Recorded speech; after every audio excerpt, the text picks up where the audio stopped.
Hello, everyone. Welcome back to the channel. Today, I have a lovely guest with me. That is Corey Ratliff, the author of I. Today Can you I can have you a pronounce it for lovely me? guest with me. Oh, Hey, sorry. that's okay. Can you Um, pronounce the name of the series for me? Because I'm going to butcher it. yeah, it's Elmarian Chronicles. The Almerian Chronicles, Yep. and you just released book two. Congratulations! Thank you. So, why don't you go ahead and introduce yourself and your writing? So I'm Corey Ratliff. I'm an epic fantasy author by nature. I've written an urban fantasy as well, but most importantly, the one I'm working on now is the Elmarian Chronicles. It's an adult epic fantasy that is slowly starting to be described as grimdark, and I'm all right with that. Um, but it is essentially a Dragon Rider series, done in a way that I've never seen written before. Um, I think one of my very first loves for a long time was The Inheritance Cycle by Christopher Paolini, and I always wanted to do a Dragon Rider series, but I wanted to do it from an adult standpoint, and I wanted to do it a little bit more grim and brutal, and that's what led to where I'm at now. I love it. And just so I have an idea here as well, for the grim aspect, I've heard different descriptions of grimdark. So some are Hmm. wholly grimdark, they're just pure brutal. There is no ray of sunshine. There's Yeah, there's no silver lining. Whereas others have a sliver of hope. Where would you say yours falls in between there? I think mine has slivers of hope throughout. Um, Okay. the way that the characters are written is that you root for them, you want them to succeed. Unfortunately, I've got a lot of grounded reality type things in it, and things don't always go that way. It's a world that's full of war and brutality and betrayal and different factions and political schemes going on. So it's it's grim, but there are slivers of hope in it. There are points of laughter and joy and things like that. So there's a lot of heart to the story, but at the same time, at the end of the day, it's pretty brutal. So I mean, I love it. I love a good grimdark, but the slice of hope can be nice when I'm in the in between mood, if you know what I yeah, mean. yeah, And what's the pronunciation of the world? Marinor. Marinor. I'm Yep, asking the author. Guys, fantasy names are hard. If I have a chance, I'm going to ask the author. yep. That's why I always put a pronunciation guide in the back. Oh, Um, fantastic. Clearly, I yep. skipped So that. so a lot of the characters, a lot of the places, um, a lot of the Elven tongue. It's it can be hard to pronounce, or the Orcish tongue. So um, they're all in there on how to pronounce them. I love it. Author given a helping hand to us struggling readers, so we're not pronouncing everything like, oh no, Shmurvida. I see a lot of people they just skip over it. Yeah, that's right.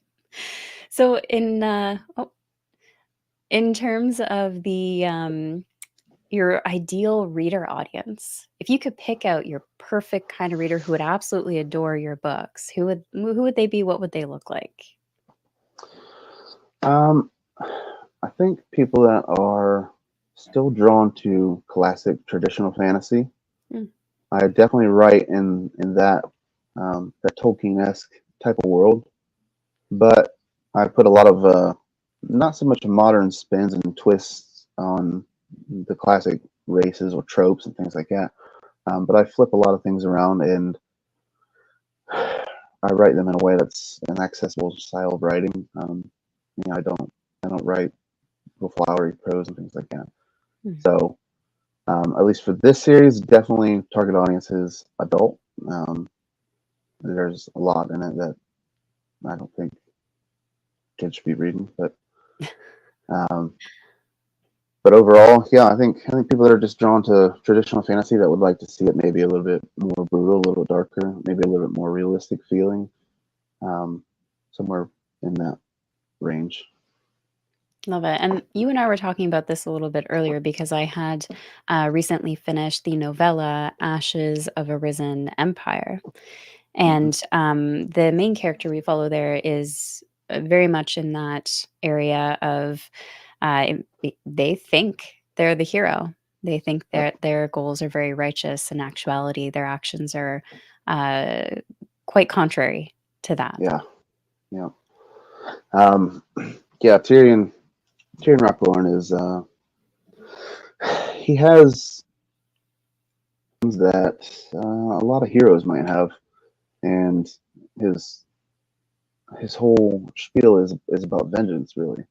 Mm, Um, and when you look at his backstory, he was a hero. You know, he helped save people. He helped build a home for other Elmerians, which are human dragon mages. And when they were hunted down, he fought for them, and they were, they were seen as his people. So all of the things that happen in the novella are, they're all these things that are heartbreaking for Tyrion. So in his mind, it's all about vengeance. It's all about mm, vengeance and trying to get back what he lost. And when you read it from his point of view, you might root for him to get back at his enemies. But then, of course, he goes on to do things that are very questionable, that are not very moral, and that's where he starts stepping over that line. But in his mind's eye, he'll always be out for vengeance, and he'll always think that he's entitled to that. mm. And I'm personally curious because I want to continue reading the series, but I'm curious in terms of because once you've lost something, there is no regaining it. Yeah, Even as much as you want it, it will never be as it was. yeah, And I'm curious to see how you play into that with the continuation, like throughout the series. yeah. He that'll always be on his mind. Mm, The novella takes place over centuries, and it kind of showcases his steps leading up from basically losing what he's lost, which is pretty much everything, up until we end the novella a year before book one starts. So he's still very much going after his goals and everything like that, and he'll start leaning more into things that are morally disgraceful and things like that because he'll always think he's right. And in his mind's eye, what he lost was something that it's like a piece of his soul. mm, So for him, he feels like he's got nothing to lose. He has nothing more left to lose, and everything to gain back if he can succeed. So yeah, it'll be interesting. It's one of those read and find out yeah, situations. yeah, We have a few folks here watching with us. Hello, Karen. Welcome, Mike. Good to have you here with us. If any of you watching have questions for Corey, feel free to pop them in the chat and we will cover those as we go along as well. We are having slight technical difficulties, but we're going to make it work. Corey's key, he keeps popping in and out, but clearly he wants to be here still. He keeps coming back. yeah. So, in the meantime, can you give us an overview of how many books you have planned for this series and what readers can expect in terms of length and potentially timing if you have it? The plan is currently for 6 books, 6 full novels, and I'm a big fan of books getting longer with each one. Mm, I always have been. I think that probably comes back from reading Harry Potter. I think. Um, Book one is like 580 pages. Book two is 680 pages, and from what I've got plotted out for book three, that'll probably crack 800 pages. Oh, wow. And they're just gonna go bigger from there. And So, then I you're going think to end I'm up gonna with do. oh, sorry, I was going to say Yeah, you're going to end up with a brick like Ryan Cahill there. I never thought I'd write something that's 200,000 words, and now I'm projecting close to 250,000 words for book three. Oh, Um, wow. so these milestones, these goals that I think I'll never really reach, I'm constantly reaching. Book two was 186,000 words, and that Okay. seemed like that seemed really daunting to think about writing something like that. And then when I finished it, I thought, well, that's not very long. Not compared to after reading Ryan's, but I don't know. Maybe one day I'll get up to 1,400 pages, and we'll see. Like, I just hit my stride at 300 pages. Let's keep going. Yeah. And my very first book I wrote was like 90-some thousand words, and to hit 90,000 words now at a halfway point or less than halfway point is strange. But I think there'll be the 6 novels, and then I have at least two more novellas planned. Hmm. I got about 10,000 years of history in this world built Oh, that wow. I did before I started writing, and even within the timeline that we're in now, um, there's a lot that can be explored. I do plan on more series in this world later on, whether the prequel or sequel series is to be determined yet. But I'm gonna be in Marinor for a while. So Yeah. I mean, yeah, 10,000 years, that's a lot of time where things can happen. yeah. So in terms of, because you've got the novella and you have the first two books out in the series, plus you do have another book from which I believe is your debut, and that's a different genre as well. Where do you recommend readers start with your writing? Um, that's very hard because skill wise, my writing now in American Chronicles is leaps and bounds from my Lucas Hale. But my Lucas Hale novel, that's a series as well. At some point, I'm going to get back to it. That one's planned for 6 books as well. It's basically my version of Harry Potter. Um, the writing in it is not as good, but it is a young adult novel or series, and it's very much lighthearted compared to American Chronicles. So if you're into something that's like Harry Potter, which in my opinion and some readers have said Lucas Hale was way too close to Harry Potter. It was always Hmm. too much on it. Um, that series basically takes place of Lucas Hale over 6 years in his school of Alexander Academy of Magics. If you're looking for something a little bit more epic fantasy, then American Chronicles definitely. And is the novella the best place to start or book one? That's a Did I make that's an a question. oopsie? No, that's a question I get a lot. I would say read Whispers of Warbreaker first Okay. because the character of Tyrion just barely pops in at the end. But once it's Mm. all unfolded, and once everything unfolds and twists at the end of book one, and then you go back and read the novella, and you see everything that Tyrion went through, it sets up this big anticipation for book two. Mm. Now you can read the novella first, definitely, and I'm not sure because I wrote them, but I wrote them. I wrote book one first and then the novella.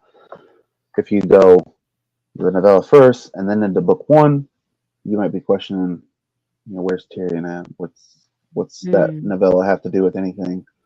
And then you kind of get an aha moment at the end of book one. You see Right. it all come together. So I've heard both ways. I've heard do it in publishing order, and I've heard read the novella first, the timeline order. So I say it's Okay. up to you. Um, but the novella is written in a way that you'll be able to read basically the whole series before you read the novella. It's not a mandatory read. It's got a lot of explanation of things Mm. that eventually will be brought to light throughout the whole series. But there are characters that come from the novella into book two. So I guess you can take it whichever way you want to. So whatever kind of journey you want as a reader, you Yep. can pick and choose. Yep. I did personally like going in with a novella because it was a quick introduction to the world, the Yep. magic, your writing style, and I did like that. Kind of similar to Malazan in a way. You're dropped into the world. There's no info dumping. There's no explanations. It's just you're a fly on the wall. Here you go. Right. Yep. I personally love that because I got sucked right into following along, and you made it really easy to get immersed into. So again, anyone watching, take that with a grain of salt. Yeah, with it as you I'm a will. I'm a big fan of that as well. I'm a big fan of the classic, the farm boy trope of getting into the city and seeing the life of people, and it's a slow start, slow burn, and then tension slowly builds throughout, and then everything goes chaotic. And I'm a fan of that, but I'm also a Mhm. fan of getting thrown right into the fire, and this is the world, this is what it is, this is how brutal it is. Welcome, and you're here for the ride now. And Have fun. that's how book one starts as well. Book one starts smack dab in the middle of the war, so Right. um, and I think each book kind of starts off, um, you know, feet running on the ground. It's not. I don't do a lot of hand holding throughout the series. I don't really do a lot of info dump. Not a Mm. big fan of info dumping anyway, but um, yeah, you kind of get thrust right into it. So Yeah, so I loved it. And hello, Zamar. Welcome. Welcome. If you have a question for Corey, pop it in the chat. But in the meantime, we're going to keep going. And before we dive into some of the more in depth topics, I did want to ask about your cover art for this yeah. series because you originally started with I believe you had designed it yourself, a cover hmm art that you had done, and then you had changed. So could you talk a little bit about that journey you went through with the cover art? Yeah. So I originally did the work for Whispers of a Worldbreaker, and then I had something planned for Ashes of a Risen Empire as well. And I thought I liked it. I thought it was different. It felt like my own thing. And then we did the big Black Friday sale of the indie authors, and mine got picked to be in that list as well. Because to see my book up there with everybody else's, and then at the same time, I saw my book with everybody else's, and I thought mine looks really bad. It looks cheap. Oh. Um, it looks off-brand. So I wanted to do something different. Mm. The color theme throughout the series was black, and then each one's going to have a different color on it. So book one was black and red, and then the novella was black and gold. For Karn the dragon, he was black, or he was Mm. gold. Um, so then I wanted to flip it. I wanted to go, well, let's go with a bright color, something that really sticks out. So then I got that all set up with like a marble background, and then I went and found some dragons that I purchased. They were already made up, so I purchased those and put them on. And when I did the cover reveal for the change, the the hype for the series definitely blew up. It went way up, and then I was really excited for it. Everybody was talking about it. And then out and messaged me and said, "I think those dragons are AI." And anybody that knows me and follows me knows that I'm very much against AI art, and I was pretty devastated for it. Mm. And I immediately deleted my posts and everything like that, and put up a new post that I was going to go change them again and find something different. And I couldn't find anything that looked as cool as those dragons did. Um, and then Shelley Campbell, who's an author and an artist, she reached out and told me that do she would create me some dragons. That changed that changed everything. So she went through and made the dragons for book one, two, or the novella, book one and book two, and she did them for free. And it's something that I could never repay. And since Mm. then, I've commissioned her now, and she's done the cover. She's done the dragon for book three as well. That cover's already done. So she did the art pieces of the dragon, and then I did the typography and the background and the rendering, the layers, and all that stuff like that. We kind of worked hand in hand on it, but what we ended up getting is that dragon, which is Karn, and she Mm. was very good at. I at first she just did up some dragons, and then I said I wanted to have them, as they're described. I would really like to see them done, properly. And then Yeah. she did this one. So she did this one, Oh yeah. and this one, this is Eldris, which is the main dragon. And she did that one, and I absolutely love that one. So then she did. I don't have the actual copy yet, but I still have the proof copy. So That she counts. did That's this one. limited edition. Yeah. So she did these, and then I commissioned her for book 3, and I'm going to commission her for the rest of them in any kind of special art I have. I think she's always going to be my go-to artist now. She saved my series and helped get it out there, and it definitely catches people's attention now more than it ever did. So, I can never thank her enough. But so now that's how I have these. Whatever do I think she's going to do. She's got a website that has a lot of her art on it, and she does really good work. And at some point, I'm gonna have her do interior art as well. Oh, that's Some of exciting. the bigger scenes. So if I ever do a special edition, she's gonna put together some pieces for me as well. So what I'm hearing is go buy Corey's books so that he can pay for interior illustrations. Yeah. There you There go. we go. Zamar here says she did a great job, and so did Corey. The covers look amazing. Agreed. It's Thank you. it's Yeah. something that I like with books. I will buy a book. I'm Mm-hmm. I'm fully guilty for it. I will buy a book because it has a beautiful cover or illustrations, beautiful artwork. It's the covers that always get me that are there's no artwork to them. It's just text. For me, Yeah. that doesn't work, but I do think that I know we say don't judge a book by its cover, but Yeah. unfortunately that is the case. It's the first impression you get to a book, and it does make an impact whether or not people want it to, right? And as Yeah. good as we Yeah. want to be about it. Yeah. When they say don't judge a book by its cover, that only applies to anything that's not an actual book. There humans are weird that way. Yeah. And Tim, welcome, Tim. He says, this awesome guy is the reason I pushed through the last third of my book. Awesome Jan No Rimo challenge. Yeah. Tim is he's in my little group DM we got on Twitter. I completely blotched. Done it, and I've done it the last 4 years, and I didn't do it for 2023.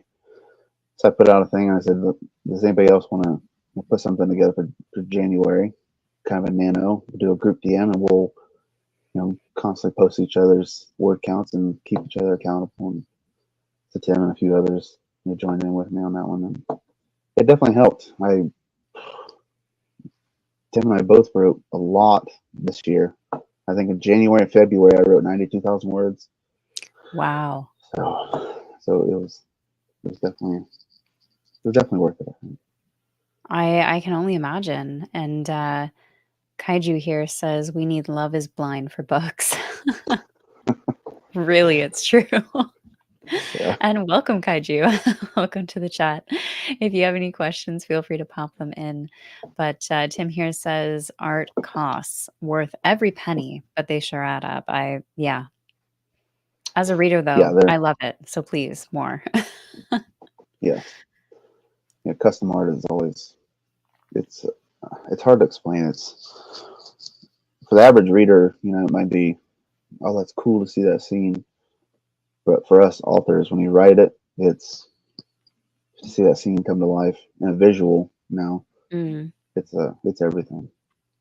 I know for myself, I'm the type of reader where I will read and I will try my best to understand the description and picture the character as the author describes them. Some brown hair, blue eye, whatever the description is.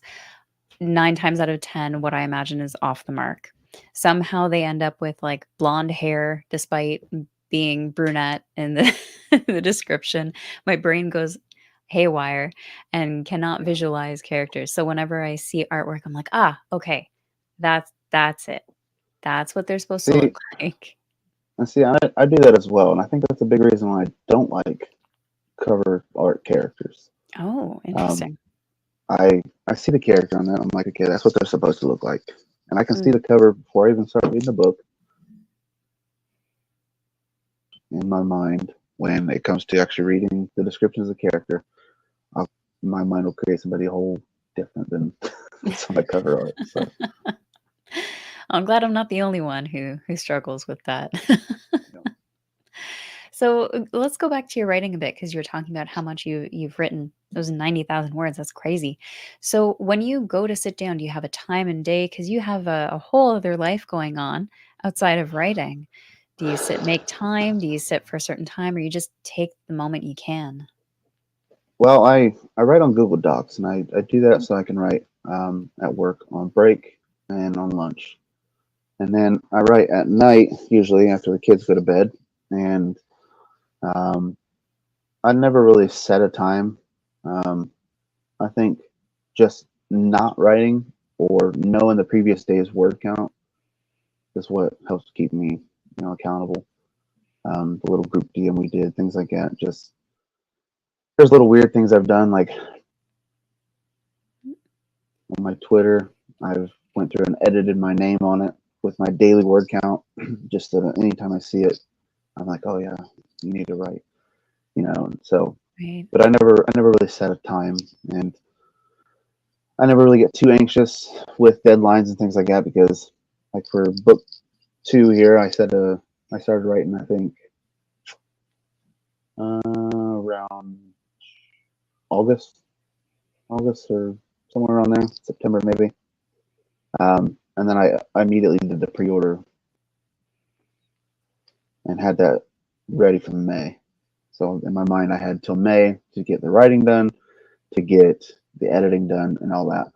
And I kind of base off of how much I'm writing per chapter, and then I give myself a projection of how much I think the word count's going to be, and then kind of calculate it out and say, okay, I need to write this much. Hmm. My mind often goes back to my nano word count, and I know that I can do 50,000 words in a month if I write, 1,670 words a day. And mid-January or so, I started taking my laptop to work instead of using my phone to write on Google Docs, and that was exponentially faster. I was putting out. There was a there were several days in a row I was doing like 4,000 or 5,000 words a day. So Yeah. that definitely helped blast through a lot of that, and I think I'll probably always do that now. So no no good timeline of when to write. Just make sure I write. I love it. Just keep going. Use your previous accomplishment as a goal and motivation. And Kaiji says it's tough because you have to tell a good story, but also have all these analytics to worry about, page counts, and daily word count, and so on. Yeah. Yeah, there's a lot to think about, and that's not even getting into the publishing part, the Mhm. formatting, none of that. Yeah, I try not to worry about anything except for the writing. Um, now I've got a couple. I got Grammarly on so now that constantly tells me when I'm writing something, that I can fix. And if it's on the page and I see it and I see a little red line pop up, I can fix it now. And if that Right. helps speed along the beta reading and the revisions, then that helps. But um, I used to say like, I needed a certain word count per chapter or a certain amount of pages per chapter, and then try to keep that in line. And nope, I just need to tell the story. Yeah. At the end of the day, if the story will flow well so long as you stay true to it, right? Yeah, And that holds true as a reader. I can tell when something feels a bit forced or cut off yeah, too soon, or dramatic for the sake of trying to keep you interested, versus a story just flowing naturally. yeah. Yeah. So, in terms of your own enjoyment of stories and reading, where did all of that start for you? Were you a young reader? Did you start later on? I started reading pretty young. Um, I remember I have a friend now who I've pretty much become an insta buy for him. We were friends when I Nice. was in second grade, and I remember Buddy reading, and then we moved away, and then moved back, and then we just kind of reconnected a couple years ago. So I was 8 then, 9 maybe, and now I'm going to be 33, so it's a long time passed between us, and he still reads a lot. And since I started writing, I don't read as much as I used to. I do a lot of audiobooks now, but I It's not think like you're busy with from something else. yeah. So reading definitely came from a young age. And sorry, it cut out there when you were saying what you were buddy reading there. Can you just Oh, say that title again? we were buddy reading Harry Potter. Oh, Harry Potter. Love it. Yep, and I remember when I moved away, I still have the copy. I had it from the school Mm. library, and it was The Goblet of Fire. And we moved away, and I never got to return it. I still have the same book. So, um, and I remember him telling me when we was moving away, "Oh, you're never going to finish that book. It's too long." And that is looking back now, that is a big book for a second grader to read. My daughter, she's Yeah. fourth grade, and I couldn't imagine her reading that book. So, Yeah. so reading definitely came when I was young. I love it. I love that you were that determined and it never made it back. Yeah, It's a trophy at this point. yeah. So, in terms of your own inspirations as a writer, I know you talked about Paolini's Aragorn series. Is there any other influences that inspire you with your storytelling? Well, yes, and a lot of it, it's probably not even actually books. Um, Yeah, by all means, I whatever format it's in. like I've always been a nerd, and now it seems cool to be a nerd, but back when I was in school, it wasn't. But Yeah. I've always been a fantasy nerd, and I've always been into comic books and superheroes and martial arts. I started martial arts, at a young age. So I think a lot of that all come together is what inspires my storytelling now. Um, Watched a lot of movies growing up. My dad worked at a drive-in movie theater, so we watched a lot of movies, and then of course reading. I wasn't one of the cool kids, so I read a lot, and I would spend a lot of time reading at home. And Mm. um, I've forgotten more books that I've read than I remember now, but um, it's always definitely been fantasy. The Lord of the Rings, the classic fantasy tropes and things like that. Now, over the past year or so, I've gotten a lot more into the darker stories, the more realistic stories, and then military thrillers and things like that. I've gotten into, and I like military thrillers because the beats are a lot different, the suspense Mm. is a lot different, and even when there's not action scenes, you can have a rise and fall of tension, and I think a lot of that is incorporated in my writing now, especially Mm. in book two. There's a lot of tensions that come about that are not even about action scenes anymore, and I never thought I'd be able to write like that, but now I have. It's nice to hear how you're saying I never thought I'd do this and now I'm doing it because it just goes to show that you can do the things that Yeah, you think you can't. It's just a matter of the right circumstance, the right motivation, the right tools to get it done. Um, so it's nice, it's refreshing to see. Don't stop yeah, trying, folks. Keep going. yeah, And Kaiju here says nerds of the past fought bravely for nerds of today to enjoy the status. 100%. yeah. I love it. So, in terms of your own writing journey and this story in particular, how long has it been in the works? I originally started world building for it. Like the idea came probably before I ever started writing. Like I picked up Aragon when I was maybe 13, and when I picked that one up, Eldest was out, book two. I immediately went through both those, and then I waited for book three, and Mm. then didn't see me. So book four I got to read when I was over there, and um, the idea of dragons and dragon riders in general has always really stuck out to me. So I started writing in 2019, and my actual debut series. It's unpublished at the moment.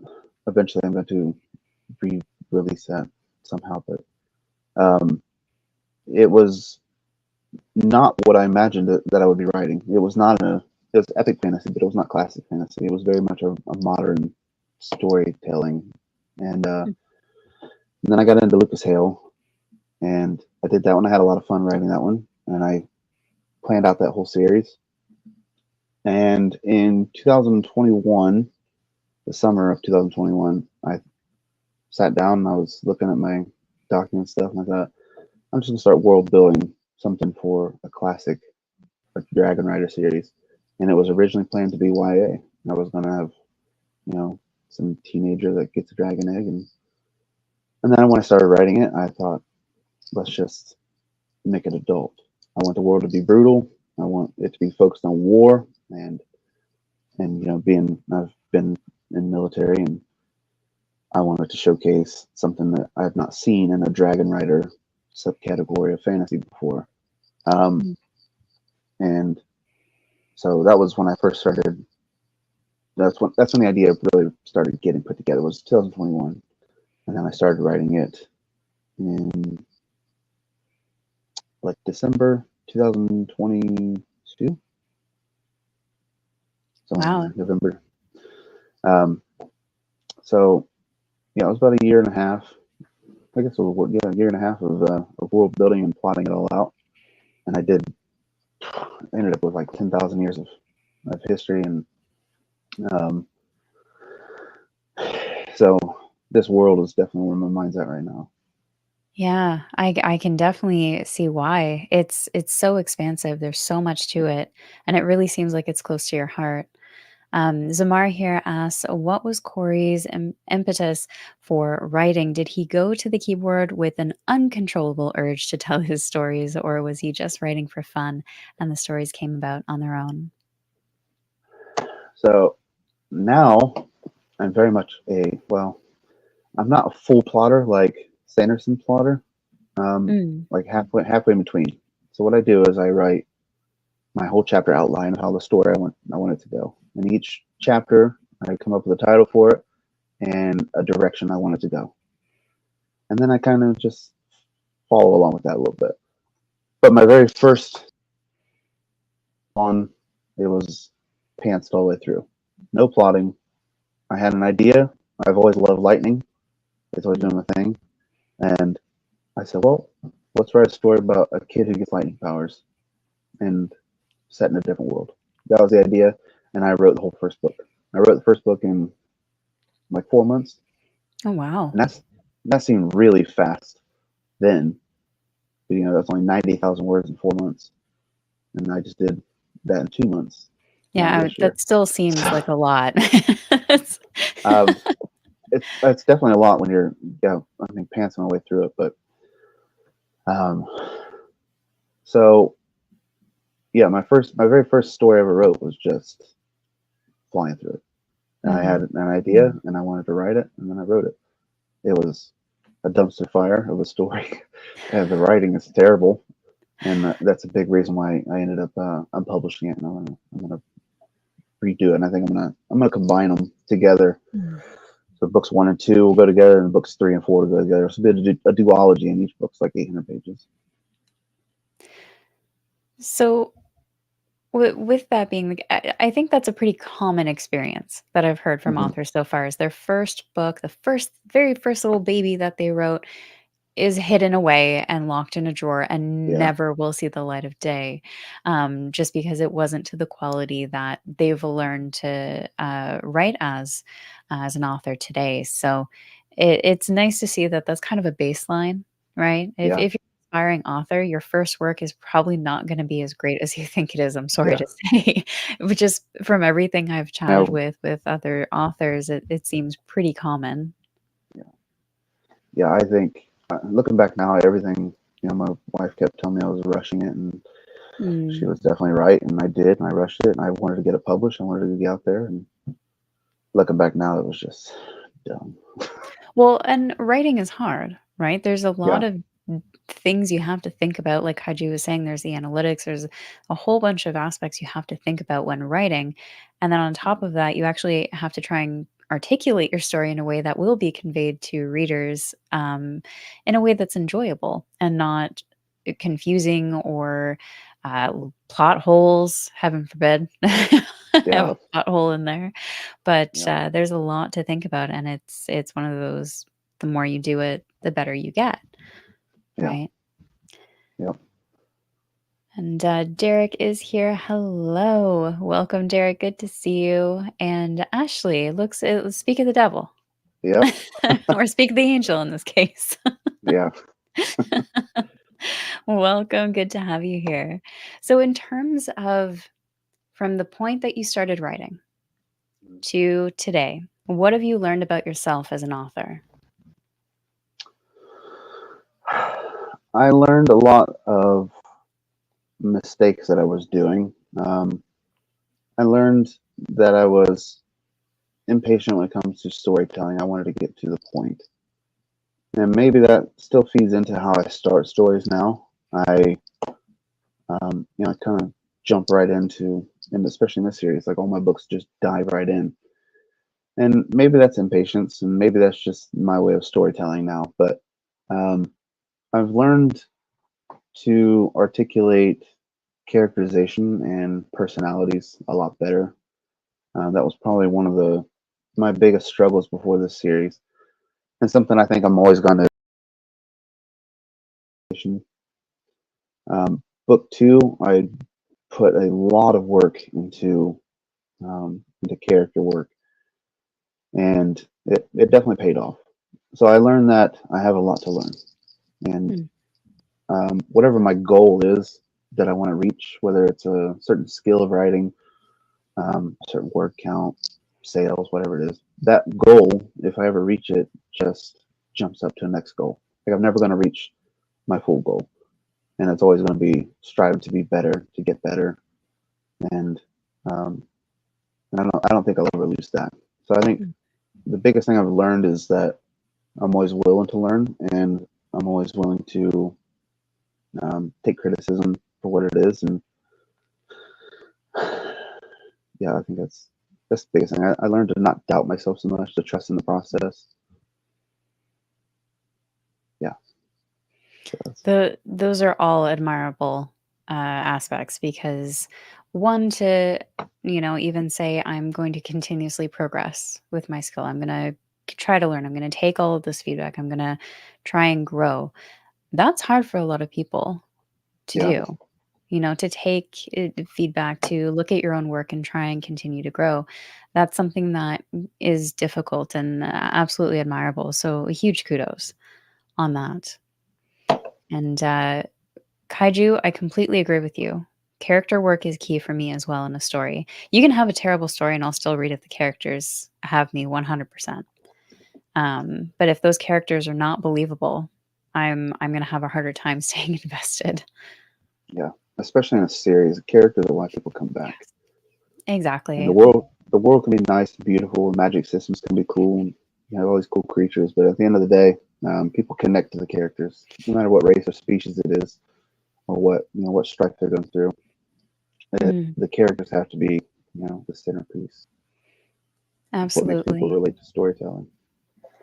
Absolutely. And I am really curious as well, along that same time frame, how has the online community impacted your writing? Well, my networking has definitely grown exponentially in the last 6 months, last Love five to hear six it. months.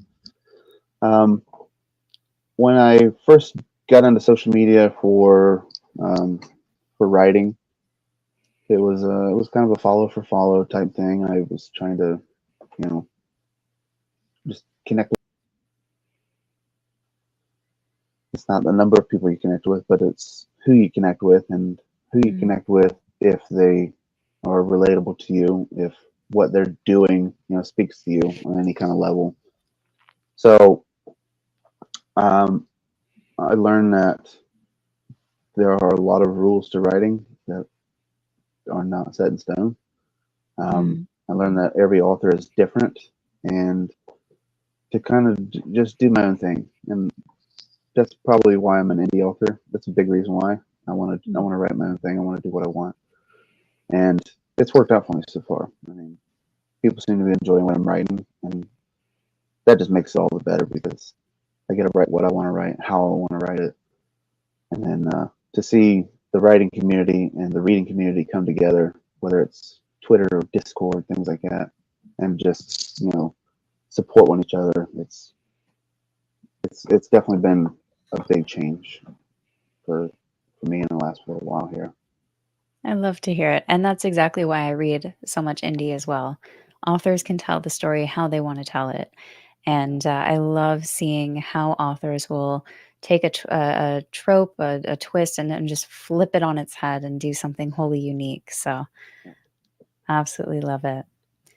And because war is a prevalent theme in your series, what was important to you when you're exploring that theme?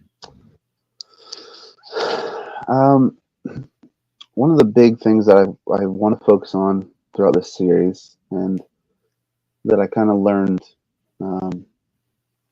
especially,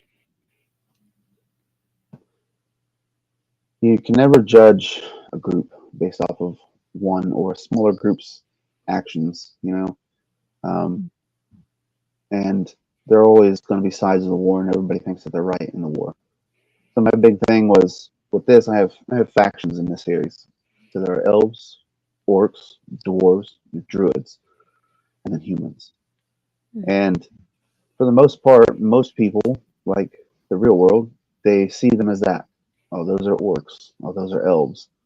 And they don't look at the individuality of each one of them, what their motives are, what they want, their desires, their passions, their dreams. And when you look at the actions of, um, you know, for example, orcs are always seen as the enemy, in Mm. most fantasy. And mine started out that way. In book one, you immediately get this impression within the first chapter that these orcs are monstrous. They're everything like every other story is. But then as the story goes on and we get points of view characters told in the orc community, and you get to hear their story, and you realize that they're vastly different than every Mm. other story out there. And from their point of view, when you get into their garrison in their city of Asgrim, and you see how they are in their day-to-day life when it's not war, you see that they have families and joys and loves and everything like that. And then some of the characters realize that the orcs aren't so different from humans, just Mm. because some of them are out there killing, raiding and things like that, and that's how everybody sees them. So it was a big thing that I wanted to definitely hammer on and play with in this series is that you can't judge, an entire group based off of one or a smaller group. And then it was really important to me to showcase the brutality of the war, and not just the violence, but the emotional carnage that happens, the loss, and how that ripples out across so many countless people, you know. Yeah. Um, and then the depression and things like that come with the war, the regrets, the questions of soldiers if they should follow their orders or not, the morals of everybody else, and so that was another big thing I wanted to hammer on. All very heavy topics to explore. Yeah. Um, Fascinating though. It'll be fascinating the more I read. I'm really interested to see how it all plays out because, and this kind of leads into the next question, but the character work and the humanity that you get, the variations of humanity that you get through all of those themes. There's a lot you can do there creatively as an author as well. Yeah, Uh, yeah. so It's go ahead. go ahead. No, go ahead. No, no, I was gonna say yeah, it's interesting as an author because when I first started writing, I was told I that I write characters that do something and then they jump to the next thing and then do something, Right. and it's all it's all reaction. So when I first started writing this series, it was something I really wanted to sharpen my skills on. Was that all the ripple effects that happen and how they can change people, how they can change characters. So to see any of the characters go through what they go through, and Hmm. then how everything about them can shift. And I think, to me, that's always been the heart of epic fantasy, is to see characters changing throughout the series. So, Yeah. And Kaiju here says stories that create empathy in people. yeah. Yeah. And so, with that, leading into our next question, which is how did you go about crafting your characters? Well, my main character, Arik, I knew I wanted to create a character that was a veteran, somebody Mm. that was already competent in war, who was competent in their skills and their beliefs. And that's really showcased in the first chapter of the first book. You get this sense that Arik is very capable on his own. You know, I wanted to do something that was different for a Dragon Race series. Most of them are characters that are, they're teenagers or they're younger, and they have Mm. to learn everything. They have to learn how to fight with a sword. They have to learn how to hunt, and all these other skills that come with it. And I wanted to write a character that was already there, and then to give them a dragon that takes them way out of their element, give them a magic system that they have to learn, um, and then to see somebody go from being competent in everything they do to questioning and doubting anything and everything around them.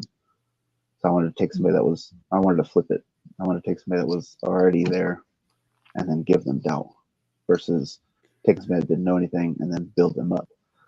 Art definitely gets built up throughout the series too, but so I wanted to flip that. I'm real big at flipping a lot of tropes and things like that too. So Oh, I love it. I love it. You have this, figure who's kind of they know who they are, and it's a different form of storytelling in that regard with character arcs. But I know for myself, I love a mentor character. Right? They know who they are, they know their morals, and they're often the ones teaching the younger ones, but then they're usually the ones that end up in dire circumstances and have to make the really hard choices. And so, authors, if you're watching, um, be nicer to the mentors. 90% of the time they die. yeah, I'd like them to like live to old age and retirement. But yeah, I personally love that. And Zamar here is in agreement. I love seeing more and more older, experienced characters in stories these days. yeah, yeah. I And think I think it's especially in adult fantasy. It's more relatable. You mhm, have somebody has a life, or family and things like that. It's more relatable for authors, for readers, and I think it's better storytelling because you can put yourself in the shoes of somebody like that. Um, absolutely. Arik is not a father. Spoiler alert, but um, in book two, I get to write a lot of scenes with his dad, and being a father, I got to put a lot of that and a lot of my relationships with my parents and things like that into the storytelling, and a lot of that you can't really do with characters that are younger. So Right. No, it makes sense. And Derek says, I feel like writing itself is also an exercise of empathy. yes, it is. I like that. So, and I just want to comment on that before we move on to our next round of questions here. But along those lines of writing something that's a little different, I remember running into a author at CanCon, which is basically a massive writing convention, and they have authors with tables vending out their books as well. There was a older woman there, and she had written a series where the grandmother was the chosen one. She's like, "I love Wow. Chosen One stories, but I don't relate to the young characters Yeah, anymore, right? I've got kids, I've got grandkids." And she wrote this entire series about a grandmother being the chosen one, which, at some point I wanna try because that sounds a yeah, lot of fun. yeah. I'd like to read that one. I'd love to see, like, I wanna know what kind of grandma is she? Is she like the pokey with a cane, like, "Get out of my way, Yeah, snippy one," or is she the doting yeah, one? yeah. For anyone in the chat, if you have questions for Corey, pop them in. While we wait for those, we're going to go through our final round of questions, and we might do this rapid fire. We'll see how it goes. But first up, let's go with: would you survive in your own fantasy world? Yes. Okay. Would okay. Would you end up being bonded with a dragon? Is that how you'd survive, or would you just like sneak about? Get those I sneak doubt tactics. I doubt a dragon would choose me. Um, Okay.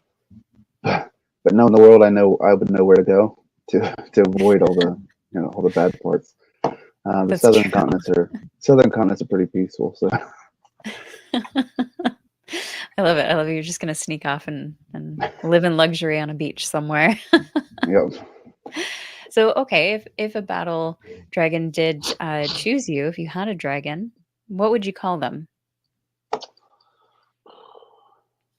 Tough. You can go with Fluffy, you know. So I'd probably go something based off of maybe color. If Okay. it was a darker dragon, I'd probably go like Tenebris or something like that. Love it. Um, I'd always take a different route. I'm not just gonna call it like an emerald, But Hmm. yeah, it'd probably be something like that. I love it. I love it. And if you could write in any other genre, which would you pick? Military thriller. Interesting. Okay. Military thriller for a couple of years now. I might eventually finish it, but that's always been probably my next series or my next genre that fascinates me. Sci-fi movies fascinate me a lot, Yeah. but I've yet to really get into sci-fi books because most of them are first person point of view, and I don't Mm. like first person. I can't get into them. Oh, interesting. So maybe sci-fi one day, but Mm. if not, military thriller definitely. I mean, at least with the sci-fi, there's plenty of sci-fi books being adapted into movies and stuff, right? With Andy Weir and whatnot. So Yeah. at least you can still enjoy the stories, right? Yep. And looking forward into the future, what's something that you hope to achieve as an author? It can be a small goal, it can be a big one, whatever comes to mind. Well, I'd definitely like to be a bestseller one day. I would like to be able to sell enough books that I can stay home. I can spend more time with my wife and my kids. Um, and then my like ultimate dream goal for writing is to have one of my characters become like a household name. Mm. Um, whether it's the world, the character, the stories, things like that. You can ask a lot of people who've never read the books, about Game of Thrones, and I'll tell you who it is. Or so many people know who Harry Potter is, something like that. Yeah, That'd be like the ultimate dream to have my character or world become worldwide known. I love it. Derek actually sweeping in with a recommendation here. Ryan Skeffington's Lost Souls is in third person, and that's a sci-fi. Yeah, I'm looking forward to reading that one. I read Wistful Ascending just a couple months ago. Yeah. How'd you That find one it? I liked it. I liked it a lot. I'm a big superhero fan, so that Yes. definitely felt like sci-fi but superhero at the same time. And Yes. and JCM, he definitely leans into that with the superhero side of it, But yeah, I really liked it. So I'm looking Awesome. forward to Ryan's as well. I love to hear it. I love the series. I was lucky enough to beta read for book 4 in the series, so I'm looking forward to the continuation of it. I love Rohan's character. Yeah, He just keeps getting better and better, and he gets that development in a satisfying way. yeah, he cracks me up. Yeah. All the one-liners in mid-fight. Yeah. So, finally, what do you hope readers walk away with after reading your stories? Heartbreak. No. Uh, Oh, well, I mean, a lot of um, readers go for those. I think just looking inward, um, I hope that, once the series is done, that a lot of people can take something from that and look inward, at their own, judgment of other people, their own, basically questioning their own preconceived judgment of others. If I can do that, I think I've done something worthwhile in it. Otherwise, just entertainment. I love it. Go for both. Why not? Yeah. Well, with that, I want to say thank you so much for joining me this evening, chatting with me about your books, your stories, the world, everything. I mean, folks, you have 10,000 years worth of lore and world history and all these characters to check out. So, all the links are in the description below if you want to go check out Corey's books and other your website. Do you have what website? I think there too. All the links are down there. Yep. And as always, everyone, thank you so much for watching, and we'll see you tomorrow. There is another interview. So we will see you all then. Have a wonderful evening.